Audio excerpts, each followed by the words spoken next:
Let's make dough.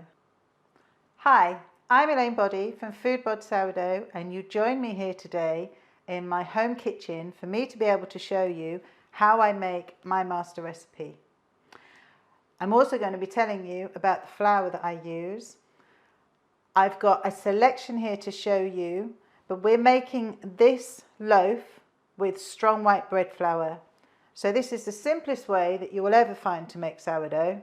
This simple, no fuss, faff-free way of making sourdough to suit you, to fit into your kitchen, to fit into life, because I'm a home baker, I'm a mum, that's the way we do it. And the aim here is to show you how the dough is going to feel, what the steps of the process are. So before we go any further, let me just talk about equipment so that you know the ideal things that I would use to make this dough. We've got our starter already fed and raring to go. Flour, I'm going to use Cotswold flour Churchill's white to make this loaf. But you could also use the strong white bread flour, you could also use the Canadian flour, or you could use their new regenerative all-purpose white flour. All of them work in the same way with my recipe. So if you choose to use any of these flours, they will all work, and you don't need to amend the recipe in any way to allow for the flours. So on this occasion, I'm going to stick with Churchill's. That's what I like to use in my kitchen. I like to feed my starter with the strong white bread flour. But on occasions, I like to use these as well. But also, I like to use lots of other flours and mix things up. So there will be other videos coming to show using different flours. But on this occasion, we're going to focus on using strong white bread flour. So this is perfect for everyday making of sourdough. However, whether you make it once a week, once a fortnight, daily, this is going to be an easy way for you to do it. Also, if you are brand new to sourdough, this is a great starting point. Starting with strong white bread flour is the perfect starting point for you making sourdough, because of how it's going to behave, the simplicity, the loaves you're going to create. So the whole purpose of what we're doing, the whole purpose of this is to be making fabulous sourdough loaves. Loaves that, we're going to want to just slap the butter on, and to be able to make them simply and easily. And yes, I'm going to say simple a lot of times because that's how I keep things. So the starting point, we've got our flour, we've got our starter, water. I use tap water straight from the tap. As it comes, cold, I don't do anything else with it. Majority of you will be absolutely fine using your tap water. Bowl. I use, this is a Duralex 23 centimetre diameter bowl. And the reason I use this is because I discovered quite by chance that it's the perfect size for measuring how well proved your dough is. And if knowing when your dough is proved is something you struggle with, this is the answer, because you'll see later when the dough is at a nice level on this bowl, it's ideal. So this equates to about a 2¼ litre bowl, I believe. But if you can find one of these, and you can find them online in the UK or from Shanna's Sourdough in the States, they're really, really useful for being able to measure how your dough is proving. We've also got digital scales. They make a real difference. They make life a whole lot easier for making your dough and making it successfully. I have a big tablespoon, stainless steel tablespoon, because that's what I like to first mix my dough up with, but also a bowl scraper, which you'll see me use as time goes on. We also have a shower cap. I like to use shower caps to cover my bowl when the dough is proving. There's a couple of reasons, partly because you need to cover your dough with something sufficient. If you just leave it uncovered or you use just a cloth, the surface of the dough will dry out, and the dry surface is heavy, and therefore the dough will struggle to grow to the size we want it to. But also, by using a shower cap, you have space to grow. So if you just covered it with a plate, and your dough grew a lot, then it would be sticking to the plate at the bottom. So when the dough proves, it produces gases. The gases can be caught by the shower cap. It doesn't matter if it blows up a bit. But you will also discover as well during the process, because making sourdough is all about fermentation. Fermentation creates heat, it creates gases, it creates condensation. So you will find later on when you take the shower cap off that it will be damp inside, which is also normal. But I've jumped ahead, surprise, surprise. So as we move on, once the dough is fully proved, we're going to need a banneton. A banneton is basically a proving basket. So this is a Brockform wood pulp banneton. They are listed as being for 500 to 750 grams of flour. They measure about 21.5 centimeters across. And these are perfect. They're a perfect shape for my size of dough, or for a dough that you're making with 500 grams of flour. And you can find these online easily in the UK. I get mine from Eco Baker in the UK, and again you can find them at Shanna Sourdough in the States, or look online. If all you can find is a cane banneton, then look for one that is 8-inch diameter or 22 centimeters across. If you end up with one that's bigger, it will make a difference to your dough. Smaller is actually better if that's all you can find. So that's our banneton, and inside it's dusted with rice flour. So that's what I've got in here. And the rice flour is to stop your dough from sticking when it goes into the banneton. And it's rice flour because rice flour is gluten-free and it's not porous. So therefore, if you are having something damp against it, it's not going to create a paste. So when your dough goes into the banneton, again, there's going to be moisture. So by using the rice flour, you stop that moisture from sticking to your banneton and becoming gummy. As we move on, this is the pan I use for baking. This is a really lightweight, easy to use enamel roaster. Might be the kind of thing that you've seen, people in the past using to roast your chicken in. This is what I use for all my bread.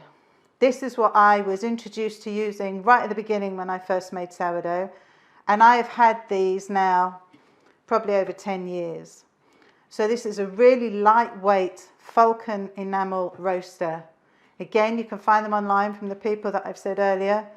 This one is 26 centimeters in diameter, perfect for my master recipe. They heat up quickly, they warm down quickly, cool down quickly even. They're not expensive and they do the job perfectly. I line it with parchment paper, and you need good quality parchment paper. It cannot be greaseproof paper or waxed paper because that will stick to the bottom of your loaf. And after all that hard work, it's the last thing that you want. So good quality parchment paper. Along the way as well, we need a lame. A lame is basically your razor blade for scoring the dough. I'll explain why we do that later.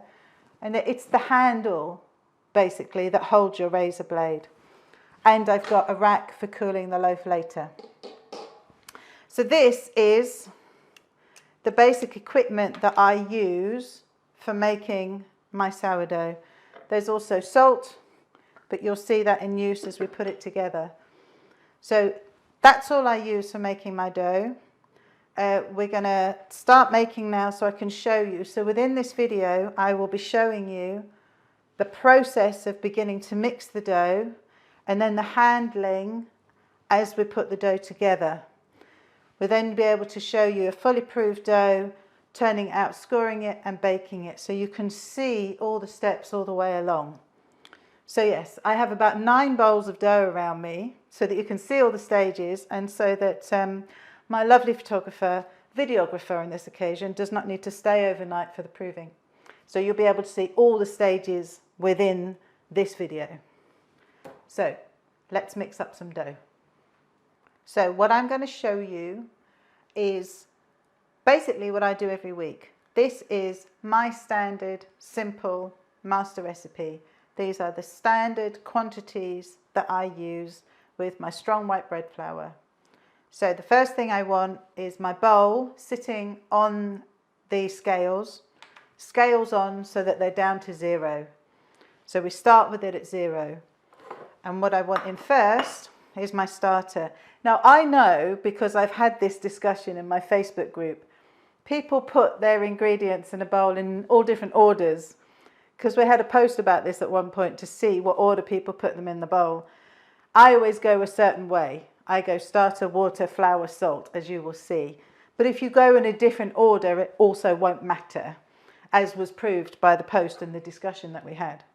So I fed my starter earlier. She's ready to go. I want, look at that. I want 50 grams of my lovely, happy sourdough starter. Now, if you want to know more about sourdough starters, you want any tips or any guidance on making a starter, we also have a full video of how to make a starter online that you can see exactly how I do this, and it includes lots of hints and tips for you. So we've got 50 grams. I tend to then just leave my spoon in the bowl, put it back down to 0. Lid back on the starter. That will go back into the fridge until next time. So we've got our 50 grams of starter in the bowl. We're back down to 0. I'm now going to add 350 grams of water. So as I said, this is tap water, straight from my tap, cold, nothing special done to it. You don't need warm water. You don't need specially blessed water. If you live somewhere where you feel that your water is very heavily chlorinated, fill a jug with water and leave it on the counter overnight, and the chlorine will evaporate off. You don't need to do anything else special with it. If you have soft water, you'll need to use less in this recipe. So my water is quite hard. It makes no difference. But if you have particularly soft water, or you use filtered water, use 325 grams of water instead of 350. And I talk about my water in grams because I weigh it. Because my bowl is already on the scales and I put it back down to 0, I tend to weigh my water as well. That's why I talk about it in grams instead of milliliters. So in with the water. I did pre-prepare this. So there should be 350 grams. If you put the water in and it's 2 grams over or 2 grams under, it's really not a problem. So don't be worrying about that. And all I'm going to do is just give the starter a bit of a swish about, just so it just lifts it from the bottom of the bowl. There's no special reason, it's just a habit. So I'm going to put that back down to 0 again. So we have the starter, we have the water, the spoon is still sitting in there. And then I want my flour. So with this recipe, we are using 500 grams of strong white bread flour. Look at that. Okay, again, should you tip in 502 grams or 497 grams, it's not going to be a problem, okay? So we have our 500 grams of flour. Salt, any table salt is fine. I use the pink Himalayan stuff because I like it, not for any special reason. And I just want a teaspoonful. I am well known for not using a lot of salt in my recipes. So if you make the recipe and you feel you need more salt, then do go for it. For me, I keep the salt quite low. So that's all the ingredients. I'm now going to take it off the scale just to make it easier to mix.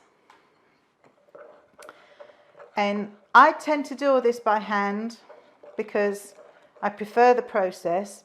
But you could do this first part in a mixer if you want to. Just do a slow starting point of mixing it so you don't send the flour everywhere. And just all we want at this point, you see, it's just a joy. It's just a joy to just move it around. All we want at this point is to get the flour or the water through the flour. That is our key aim here. It doesn't have to be any special mix. It just needs to be a really rough mix. So what you'll see is this looks really, really raggy at the moment. Okay, and I'm going to go in with my bowl scraper to tidy it up. But it doesn't need to be anything better than that. So top tip, every utensil that you use, your bowl, spoon, anything, put them into cold water. Do not put them in hot water because it will cook the sourdough onto your utensils or your bowls. Get them into cold water first so that the sourdough soaks off it. If you put them straight into your dishwasher, the dishwasher will basically cook it, your dough or your starter, onto whatever you've used. So all I'm doing here is I'm just making sure it's a bit more well mixed in, so we haven't got any dry flour sitting around. And I don't need it to be particularly tidy. I tend to scrape the bowl round as I go because I'm like that. And we just want it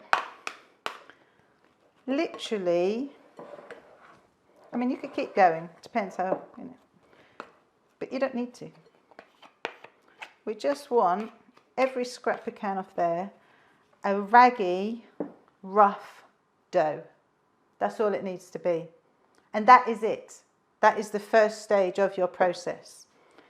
Now, what I forgot to say at the beginning is even though the process of making a sourdough loaf can cover 24 hours, if you want to go from the point of feeding your starter, letting it be ready, to the time that you've actually cooked and baked the loaf. But the actual hands-on time is only about half an hour. So this is not a full-on, over-the-top process. You know, it doesn't have to take over your life. You can easily fit it in with what you do, and it's not going to take you a lot of time to put the dough together. So that's the first stage of our dough. My utensils are going to go into a bowl in my sink that is ready and waiting. Shower cap on the bowl. So this now just needs to sit on your counter. There's nothing else you need to do with it. Just going to sit it on the counter for at least an hour. I tend to do it nowadays for 2 hours. You just want to let it sit so that the flour starts to absorb the water, which is going to make it easier to work with. Your dough will not start growing at this point. It's not going to start growing yet, and it doesn't need to. This is sourdough. This is a long process. This is a long, slow proving process. So you're not going to see much change yet. So this is going to sit on the counter for a couple of hours.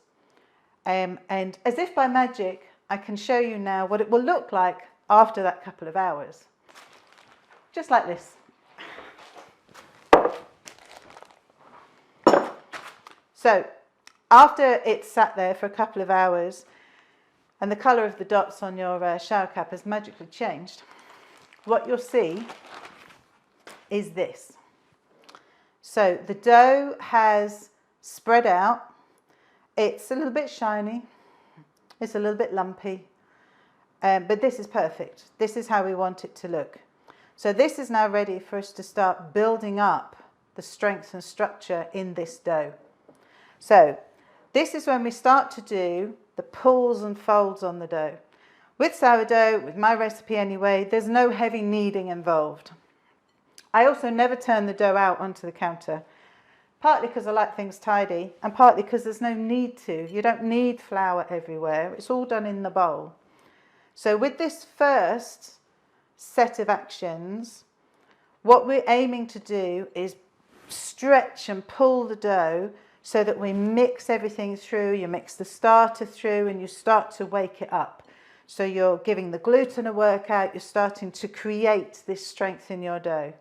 So literally all we want to do is take a small handful. I've just got my thumb and first 2 or 3 fingers and lift across the bowl.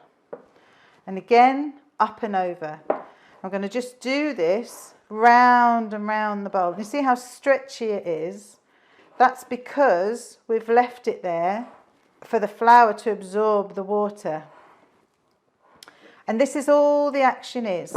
We're just coming up and across, up and across. And there's going to be another 3 sets of these, but this is the most that you will do. Something I've been asked about recently is how many exact actions are there? Let me tell you, there is no number. You can't have an exact number of how many actions is required, because it all depends on your dough and it depends on the flour you're using. So all you want to do is do it enough times that you get to the point where you've got a really lovely, smooth, firm ball of dough. And the dough literally will not let you do anymore because it's becoming tight. It's too difficult to actually stretch it anymore. So what you want is this lovely ball of dough. It's just going to sit back in your bowl. This is also the stickiest your dough will be. After this, it won't be as sticky.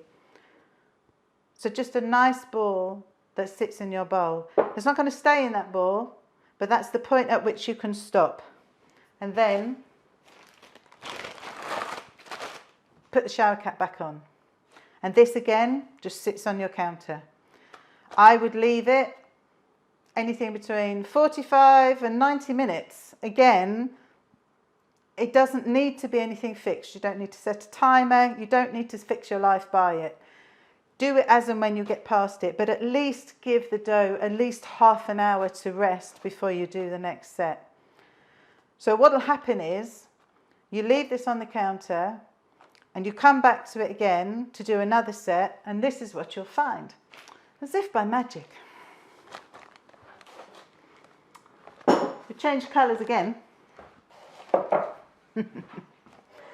So what you'll find after leaving it for that period of time is your dough has spread out. This is normal. This is what we want. It's not growing yet. It's just spread out and loosened. So I want to do the same thing again. Up and over. And what you'll see now is look how smooth that is. It's almost silky. We just want to do the same thing again. And the reason for doing these is to build up the structure in your dough. It's worth doing. If you don't do them, you will have a looser dough later and it will spread when you turn it out. So it's worth doing them. And all this is going to take is 30 seconds if you're lucky to pull it into that tight ball again. So it's not a long process. It's not a sticky process. And again, you're back into a nice tight ball. And you can already see when you look in the dough, I don't know how much you can pick up on this in the video, you'll already see dimples in the dough where your starter is starting to work. And those lovely little bubbles and dimples in it, that's what's going to make the texture that we're looking for in your dough. So we've got that into our nice ball and we're going to cover it again. Keep in mind, the only reason that I've got any dough on my fingers is because I already mixed the first one, which is stickier. Otherwise, there wouldn't be any at all. But look as well at how clean the bowl is, because the dough virtually cleans the bowl as you go. We cover it again, we let it sit again, and then when we come back to it, magically, different coloured spots again. Again, it will have spread. And we just do the same thing again. Now, this is the third time. We'd also do this one more time. I haven't got another bowl to show you that again because it's going to look exactly the same. So after this, I'd cover the ball again, cover the bowl with its beautiful ball of dough in it, leave it again, do it one more time. So on each occasion, give the dough, like I said, at least 30 minutes between each action if you can. 45 minutes, an hour, if not a bit longer, is absolutely fine. And you will see you can't stretch it anymore. It was not going to let you. That is when you stop. That's when you stop and we have our lovely ball of dough. Again, it gets covered and left on the counter. So after we've done this one more time is when put the shell cap back on and leave the dough to prove. So this needs to now, once it's done the fourth time, that's when I would sit it on the counter to prove overnight. So in my standard master recipe, prove the dough on the counter overnight. There are other versions of my recipes, the same day versions if you want to speed it up or you want to be able to watch the dough. But for me, I prove my dough on the counter overnight, typically for 9 to 10 hours, assuming a room temperature of between 18 and 20 degrees centigrade. So this reminds me of the other thing that I should have shown you. The other key piece of equipment I use for making sourdough is my room thermometer. This makes all the difference to your understanding of how your sourdough works. I will explain more in a minute when you see a different dough, but this really helps you to understand what your dough is going to do. So my master recipe is based on using 50 grams of starter with 500 grams of flour and proving it overnight for 9 to 10 hours, assuming a room temperature of between 18 and 20 degrees. If your room temperature is lower, your dough will take longer to prove fully. If your room temperature is higher, it will be faster or it just needs less starter. So I'm not going to go more deeply into that right now, but you will easily find those tips and those answers on the Matthews website and on my website, in my books. It's all there, but it's very, very easy to manage. So for now, we're going to leave this to prove overnight and we will come back and show you what well-proved dough looks like. Here we are back with the dough. So this dough has proved overnight. Whether you do it overnight or you want to do it during the day, what we want at this point is a fully proved dough. So if you think the dough that you left to prove last night was like that, that's how it was left before you proved it. By the next morning, this is the aim. So if you don't have one of these bowls, and they really help, just look for your dough to double in size. If you need some help to see the difference with that, take a photo when you leave your dough the night before so that you have something to compare it to. So this is the dough that we left, we'll now be leaving to prove. This is our fully proved dough. So how can you tell it's fully proved? It's filling the bowl to where I want it to. It's up to the lip on my bowl, which is great. If you don't have a bowl like mine, look for it to double in size and have a virtually smooth surface. Want it virtually smooth, there might be the odd bubble, and with a slight upward dome. So this is a really happily well-proved bowl of dough. Let me show you something as a comparison, just to show you.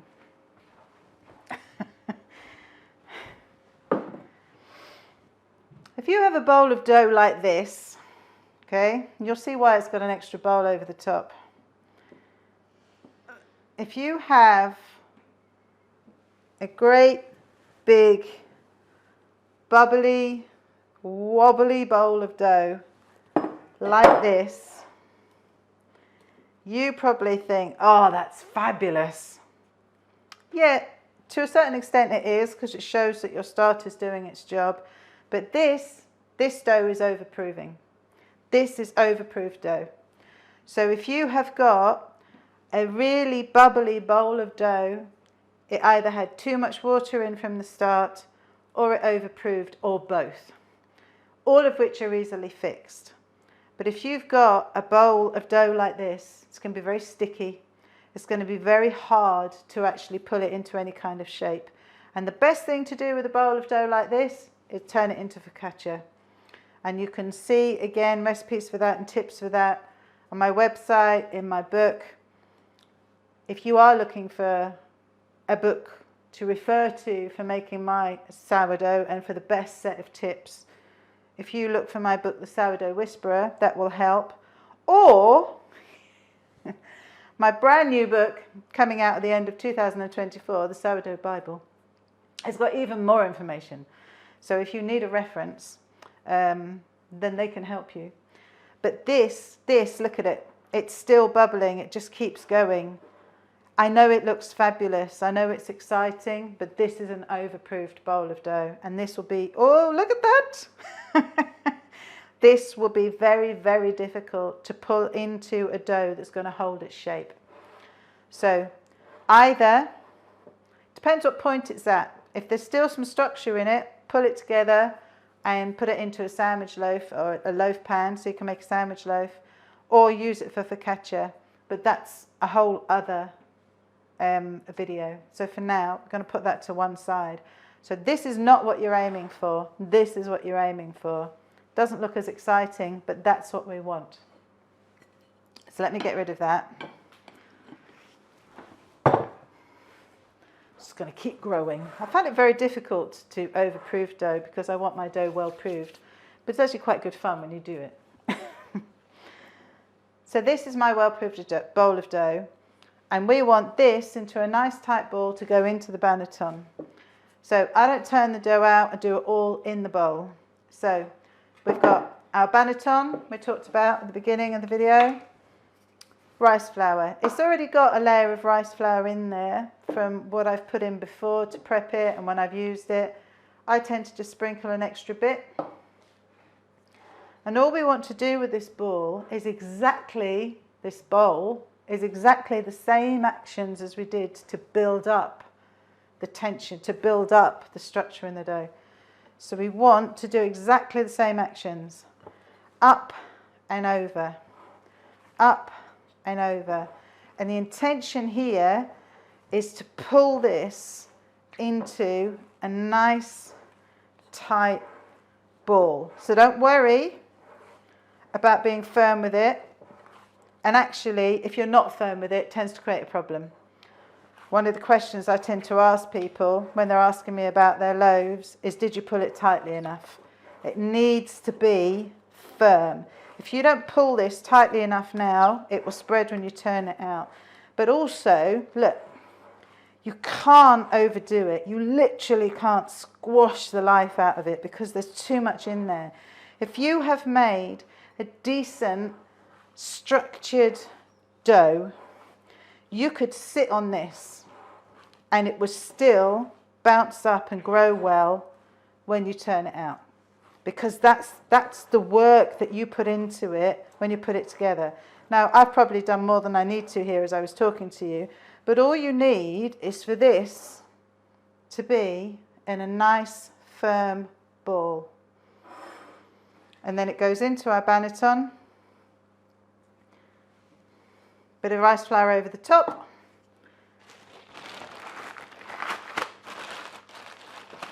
Shower cap back on, and this now goes into the fridge. And the whole purpose of it going into the fridge is for it to firm up, to help give it shape, but also for it to create more flavour in the dough. So this is when the flavour and the texture really develops. Now I know this can be a sticking point for people, so I'm going to do this again to show you the action again of pulling the dough together. I'm just going to put this one in the fridge. So here we are again, we're back with a bowl of dough just to show you the action again because it is something I'm asked about so often. So we're doing this for a round banneton. Can do things for oval bannetons, that's going to be in future videos. So we're just pulling it up and over, right across. Don't just tickle it and pull it in a little bit and hope it's going to stay, because it won't. It needs to be really firm, up and across. Really push it in. So you're pulling it into, look at those bubbles. Yes, you need to squash the bubbles. I get that question as well. I'm worried about squashing the bubbles. You need to squash the bubbles. If you don't, again, it's not going to have any structure. So forget this fear of, oh, I don't want to ruin all the bubbles. they'll all come back. That's the whole point of you making a good strong dough. So push it tightly, tightly, so you get it into your nice, lovely ball. And again, we're into the banneton. Bit of rice flour over the top. Shower cap on. This we'll now put in the fridge for at least 3 hours, because in the fridge it needs to take a while for it to cool down from room temperature to then cool off, and for it to firm up, create its shape and develop its flavour. But also the time in the fridge, that also helps with life. You can shove it in the fridge and bake it when you're ready. So it can be in there for 3 hours, 10 hours. If you've made a strong enough dough, 24 hours, even longer. Okay, so for everyone that asks me, is the fridge time necessary? Yes, it is, because it will help you create a good firm dough when you turn it out, which you will see in the next part. So that is the shaping of our dough into the banneton, ready to go into the fridge. We're back with my dough, which has been in the fridge for about 4 hours now. And what we want to do is turn it out into the pan and score it and bake. So the question of why do you score the dough? It encourages it to grow. You could easily turn out your loaf and bake it without scoring it, and it will still grow and bake. It just won't grow as much. So it comes back to that old saying of letting the devil out. It's just to encourage the growth. You can get into pretty scoring. I don't go down that route. I just want to score my loaf so that it's going to bake well, and I always tend to score them the same way. If you were just starting out with sourdough, I would recommend scoring like I do for the first few loaves. If you want to get into pretty scoring, that comes later. So I want to turn this dough into this pan, but you don't just tip it. So let me show you. I've got my pan, as I mentioned earlier. So this is my 26 centimetre Falcon enamel pan. I've got it lined with some parchment paper, good quality parchment paper, so that it doesn't stick to your loaf. So when you take your dough from the fridge in your banneton, you'll see it's firmed up. By keeping the shower cap on it, you've stopped it from drying out. And again, there's probably going to be some condensation in there. I often get asked the question of, does my dough need to grow in the fridge? No, it doesn't. Your dough only needs to grow in the pan. So if it doesn't grow much in your banneton, don't worry, because all that matters is how it grows in the pan. So I want one hand underneath my banneton. I'm going to put my parchment paper over the top, pan over the top of that, and then turn it out. Okay? If you just tip the dough into your pan, you're going to again risk losing that shape on it. And here we have our lovely ball of dough, our nice shaped dome of dough from being in our banneton, with those lovely concentric lines from the banneton. And then we want to score. I tend to score from the outside in. You want to score quite deeply. Don't worry if your dough starts to spread at this point, as mine is, because all that matters is how it bakes, not what it does at this point. So just going to score it, lid on, and into the oven. So I'm going to put this in the oven and then explain a bit more. My dough is now in the pan and in the oven. And as an extra tip and something that surprises people, I don't preheat the oven. You don't need to preheat the oven or the pan. So there are many recipes out there that have you preheating the oven to very high temperatures for an hour with an empty pan in for hours. A huge waste of energy, and you also end up having a very, very hot pan to deal with. I don't do any of that. So I don't preheat the oven, I don't preheat the pan. I put my cold dough into my cold pan, into the cold oven, and then I turn on the oven. Mine is a fan oven, which you might be able to hear. So I bake my loaf at 220 degrees centigrade, fan assisted, for 55 minutes from a cold start. So that means I put the pan in the oven. I then turn the oven on and the timer for 55 minutes.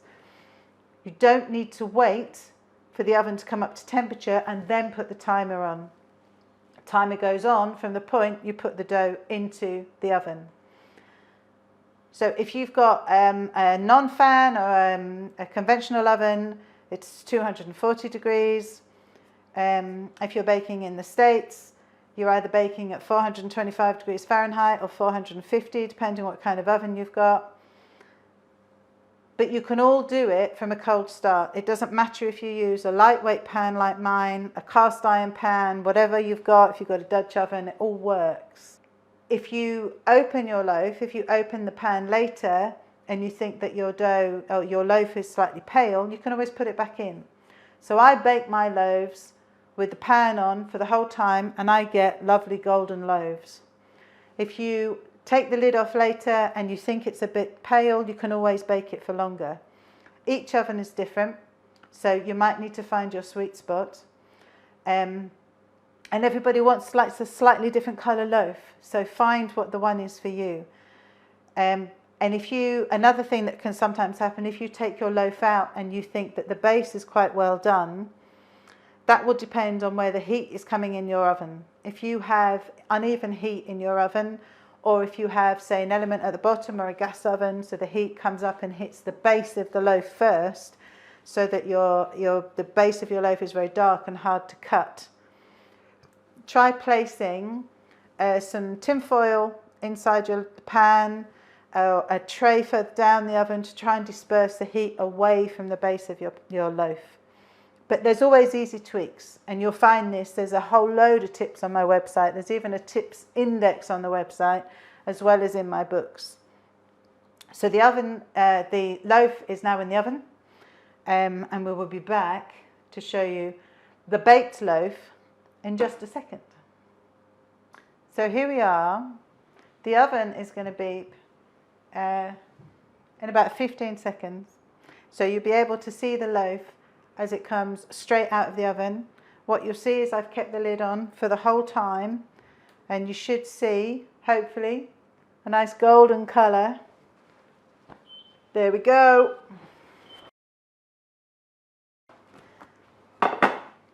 So here's my pan.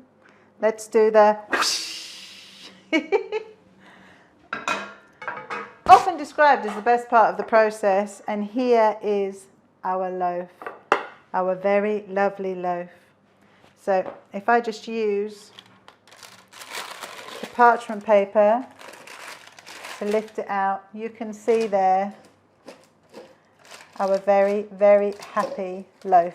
So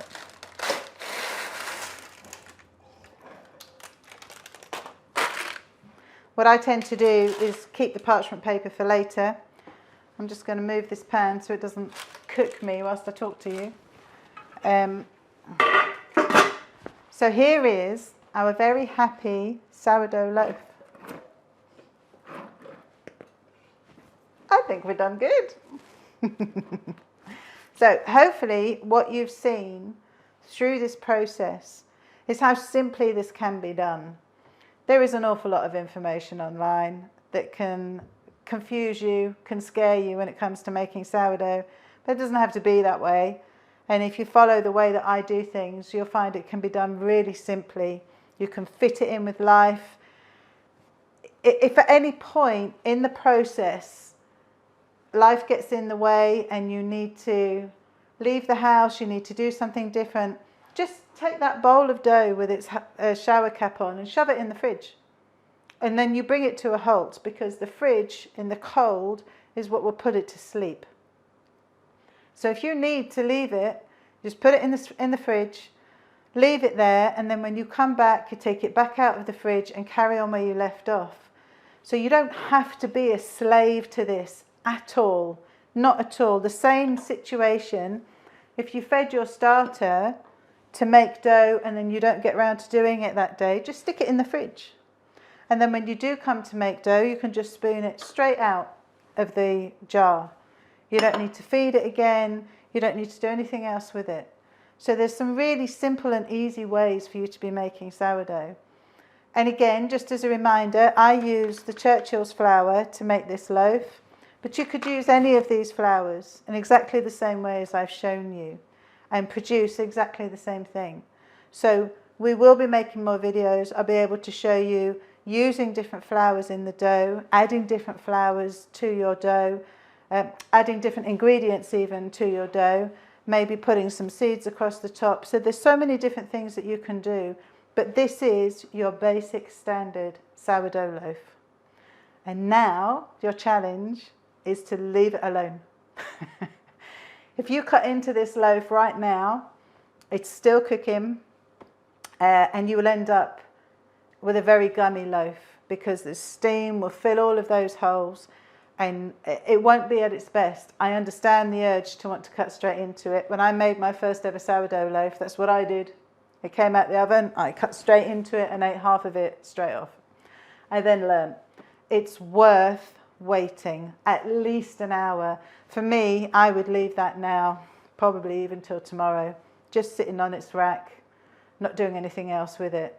And it will cool down and, you know, dry out and be everything that you want it to be. But if you can't wait and you slice into it and you want some butter melting through it, then go for it. But just remember, if it seems a bit gummy, that's why. So if there's any issues with any point of the process or anything that isn't clear, then do feel free to get in touch and ask questions. But really all you need to do is follow the steps. The only times that things might need to be tweaked is if you have soft water, or if you have a softer flour, or if you have a warmer home. If you have an Aga in your kitchen, or you live somewhere warmer and therefore your kitchen is warmer, these things can all be managed. You'll find all the answers either in my books or on my website. But you can make sourdough. Anyone can make sourdough. Whatever your kitchen is like, you can do this. So I hope you enjoyed the video. I hope you'll give it a go.